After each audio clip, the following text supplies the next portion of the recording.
In 1802, after Martha Washington burned thousands of private letters exchanged with her husband over 40 years.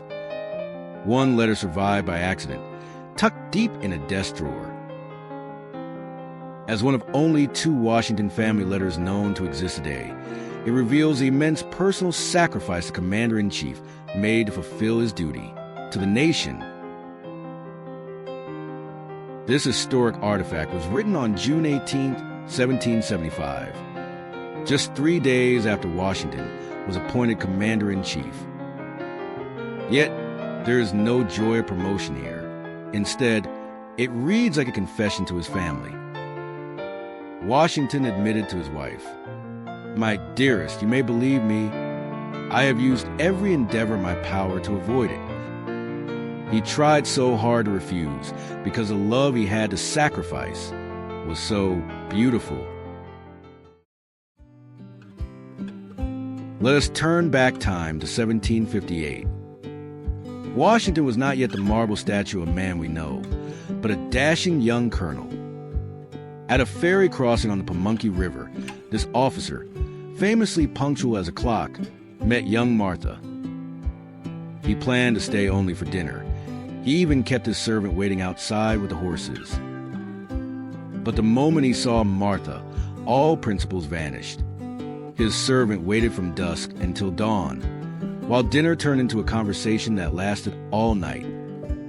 They met only twice that year before deciding to spend their lives together. They thought their future held a long, quiet life at Mount Vernon. However, that letter in 1775 shattered the dream. At the end of the letter, Washington made a promise: "I shall return safe to you in the fall." But he broke that promise. That fall came 8 years late. During those 8 years of purgatory, Martha did not complain. Instead, she chose to share his fate. Every winter recess, she left the comfort of her estate to travel through snow and ice to the front lines.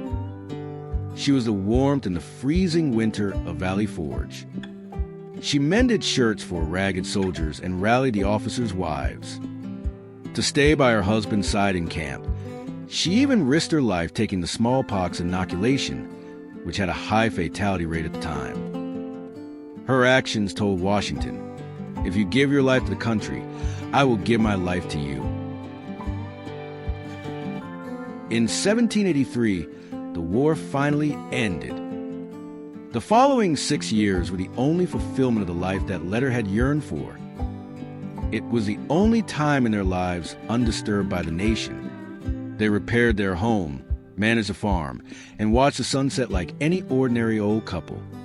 This was fate's compensation. However, in 1789, the nation was on the brink again and needed a president. The door they had just closed was forced open by duty once more.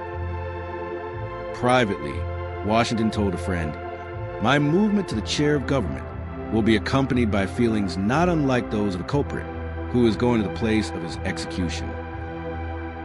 For the sake of duty, he extinguished his last hope for a private life, dedicating the rest of his days to America. From that moment on, until death took him, the couple never returned to that quiet fall. After Washington died, Martha moved out of their warm master bedroom and shut herself in a narrow, stuffy, dusty attic room on the 3rd floor. Why?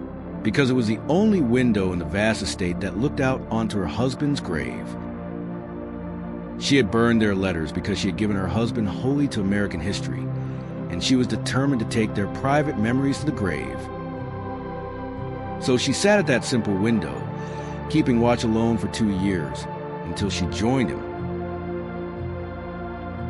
Martha took away all their secrets, but the surviving letter remains as indelible evidence. It is the final testimony of this great contract.